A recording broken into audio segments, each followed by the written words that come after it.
Hi, good evening, everybody. It is 6 o'clock, and I'm glad that some of you have come in here to join us to be here for this service, this program. Um, Unfortunately, I received an email from Amanda. She's still having a lot of side effects from her COVID, so she wasn't feeling well. So she asked that I reschedule this, and I have no problem rescheduling it. The only problem is it won't be till December, so or January, since October and November is already filled up. However, you can pre-record it, and but then you would miss out on something that's really awesome. And I feel disappointed about it because I was really looking forward to hearing from her, hearing what she has to give to us, to share with us, to help us deal with our grief a little bit better. I think it's good that we get a variety, hearing from different people, and how important it is that we share that information with each other because that's part of our growth. And it's also helping us with our healing, and it helps us to be a better person. And I know some people may not feel or think that. That's fine. You may not be ready for it. And maybe if you feel you are a little bit ready for it, if you don't think it applies to you now, maybe it will apply to you later. But somehow you will utilize it. You would make yourself better. You would help with your healing. We will always grieve for our loved ones no matter what. But it's nice to get the tools to help us to learn or reimagine ourselves, reinvent ourselves, and still find a way to honor and to leave our loved ones, their memory and their legacy alive. I know some people may not believe that. One of the things I want to go ahead and share with you guys that I think is really important. Um, you know, I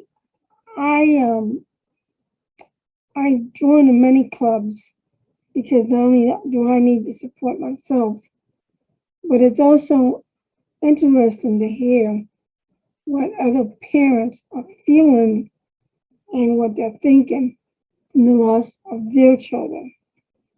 And what I hear the most is a lot of desperation, a lot of desperation, a lot of desperation, especially if they lost their faith in God. I'm asking you to listen with an open heart because sometimes when we're going through our grief and we are in an overwhelming grief, our thoughts and our mind becomes cloudiness, and sometimes even our hearts close up because there's so much anger, maybe bitterness, maybe resentment, grudges, hate. And I'm not saying those feelings are valid because I'm sure many people are going through that, especially if their children were tragically killed in a car accident caused by another person or if they were murdered. I wouldn't say so maybe of suicide. My son died from an illness. So my only resentments or hate I had was more towards his father. For somebody who's worked in the medical field and um, respiratory therapist, you would think he would have been there instantly for his son. Not at all. Not at all. Not even his dying week. Not on the day he died. And not even for his funeral. We're not here about Timothy or Timothy's father. We're here about all of us. He was going through some difficulties because we're trying to understand. Our brain is trying to grasp of what happened to our child, and especially to those who had children who had so much tragedy and trauma to their bodies that it's just heartbreaking. It really is. And I feel and I get the sense when I hear the parents, their desperation for answers. But I also hear the desperation for love, for support, for understanding. And some of them, why they feel that God is punishing them and that God took their children away. Let me tell you something. I'm not going to preach to you. I'm not going to judge. I'm not even going to criticize. That's not my place. I do understand your grief. I do understand your pain. I don't know your pain because the pain that you're feeling from the loss of your child is because of the relationship, the true deep relationship that you had with your loved one. I don't understand that. I don't know that because I did not have a relationship with you or your child. And I understand what you're feeling. That's what makes it heartbreaking because I know what you are going through. I do because I did lose my child. I did not lose my child in a tragedy that many of you did. I went through anticipatory grief. I grieved for my son before he even died. And I continued to grieve for him the last 8 years. So I do understand that loss, that emotional loss, okay? Some of you feel like you don't deserve to be alive. Some of you feel you don't deserve to be loved. And even some of you have a very low self-esteem. And I think that's the contributing factor of that is because of your depression from your grief. So, and that comes along with anxiety. So all that I do understand. And I know what you're talking about, okay? I want you to, like I said earlier, to listen. Because I think it's important that we know and that we understand what our emotions are doing to us when we go through this grief. Whether it's a loss of a child, loss of a pet, loss of a job, loss of your home, loss of income, moving, and it goes on and on. There are things that we go through on a daily basis that we don't even realize is considered grief. Okay? But I don't want you to become bitter or resent God.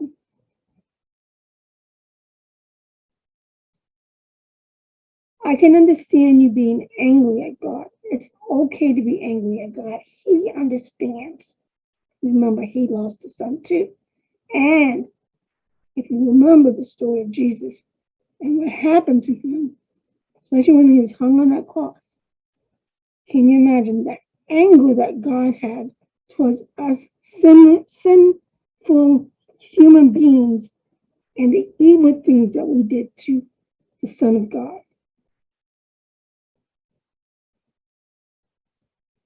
God does not hate you. And God does not laugh at your prayers. God is not punishing you. God does not have resentment. In fact, God is standing and walking right beside you all along. He's there. He is not, never, ever left your side. And yes, we may be angry at God. Like I said, it's not a sin. It's okay. He understands. But the anger that we had towards God Well, the anger I had towards God was not the same the way most of you have an anger towards God. And I'll explain to that later. It's not a sin to be angry. It's what you do with that anger that can become a sin. Let me give you an example. I'm so angry at God. And as some of you would say, that he took my child away. So what do you do with that anger? You have two choices. You can take that anger and do something evil, hateful, resentful, which is not right. Or you can take that anger and turn it around and do something in memory of your loved one. Let their legacies line up. Let their stories and everything about them stay alive. Do something to honor them, to bring their memory out, to bring light out of darkness. You have a choice. You can do it the sinful way, or you can do it with the light.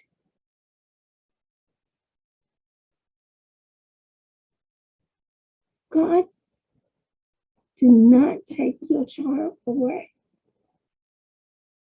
God gave us our children as a blessing and as a gift. He's not an Indian giver. He doesn't give and then take away. God loves us so much. He cares for us and our needs and everything. What took our children away was sin.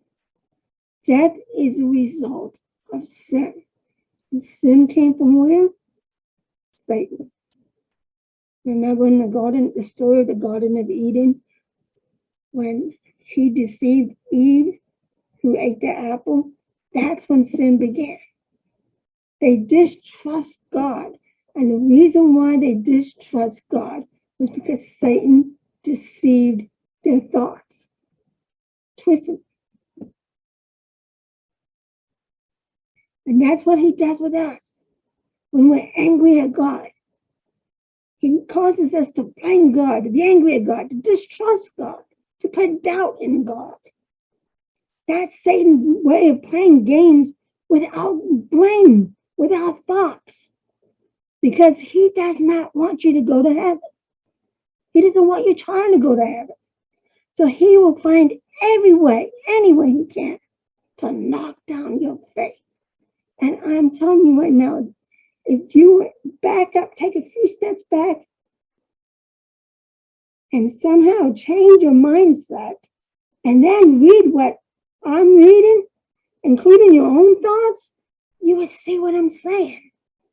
You understand what I'm getting at. And a lot of times when we're in an overwhelming grief, our thoughts are so distorted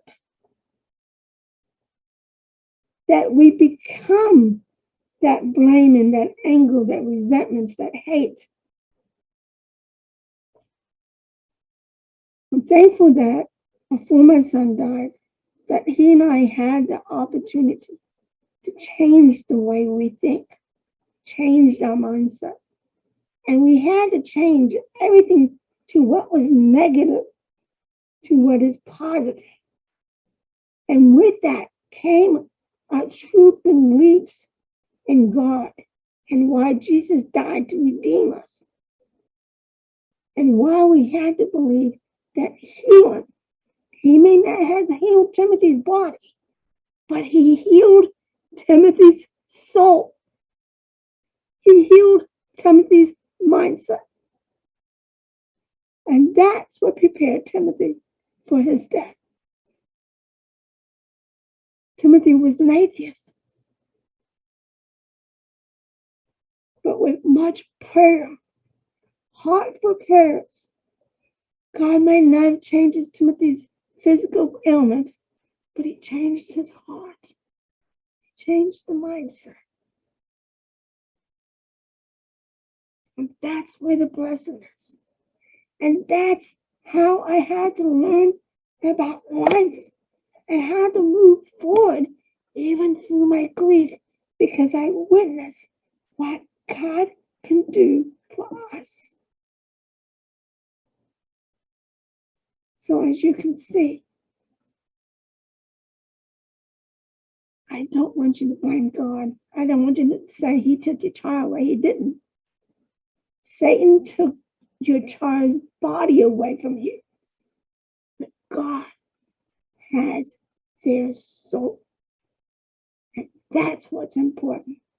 Their soul lays asleep in Jesus' arms until that resurrection day when they can wake up and see the first thing they'll see is Jesus' face. The Bible teaches us. Society doesn't want you to believe in this. Society has distorted of thinking, and that's where your comfort zone is. And that's okay. That your comfort zone is that you believe that your loved one is in heaven. My denomination believes are that they are not in heaven. They're just asleep.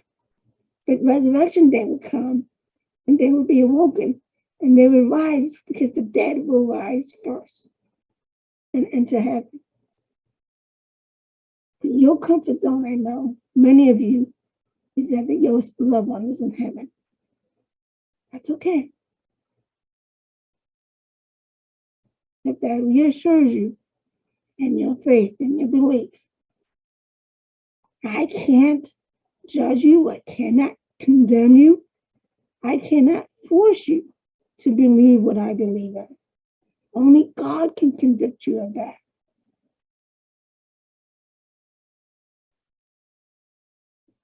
But I want to give you some hope because I know that long journey that we all travel on in that deep, dark, long tunnel.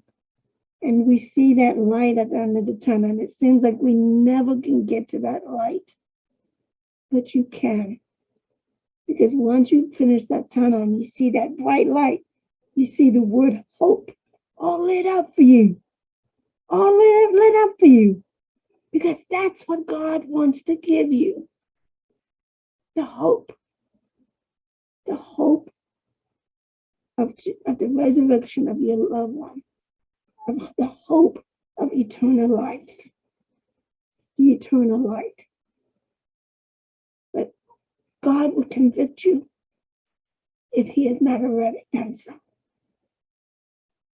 So I ask you, as my fellow parents and families and whoever who may lost a loved one, don't blame God.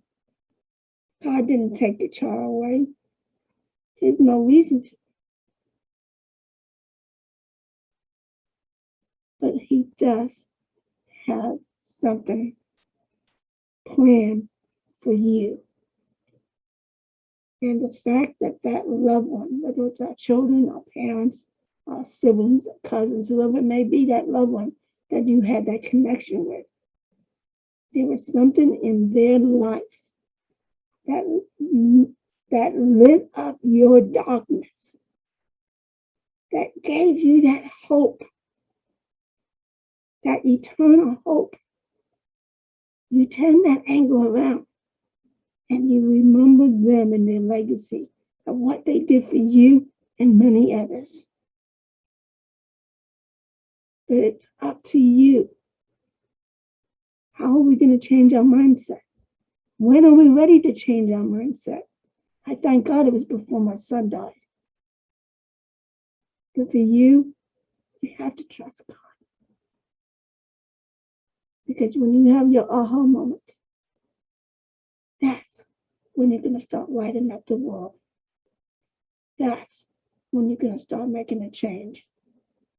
And whoever your loved one was, whether it's your children, your parents, siblings, whoever, light up their world. Yes, they may be gone here on earth forever. But I'm sure when the day comes and when we all get to heaven, we're going to see how bright and lit heaven's going to be because of all those beautiful and wonderful people that we had in our lives.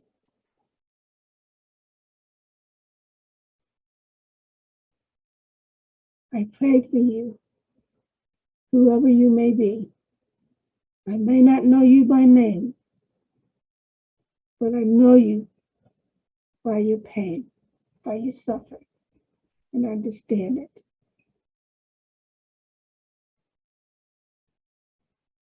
And one day I hope that I can meet you and that we don't have to worry about virtual hugs, but we can still have those confident hugs. You know, we all come from different backgrounds, brought up with different beliefs. But there's one thing that we all do have in common, that we all serve the same loving God who loves us, who heals us, who teaches us, who guides us, who forgives us, who redeems us. That's the hope that you need to rely on, because then pretty soon everything else will die away. You will never forget your loved one. You will always grieve for them. There's no doubt about that. But everything else will die away. Just trust Him. Believe in Him. And you will see that all things will work together for good.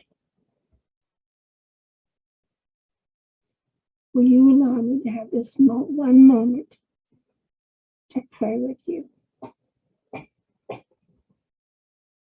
Sorry, Lizzie's trying to have our input. Let's pray for a moment. Heavenly Father, we want to thank you for this beautiful, blessed Thursday evening that you have given us, and this opportunity that I had to share with my friends out there. And we ask you that you will be with Amanda and help her in her healing with the COVID. Give her some peace. And we look forward to being able to hear her story and what she can do to help us with our own healing. I'm sure you'll open windows and doors, and we can schedule her to maybe before the holidays.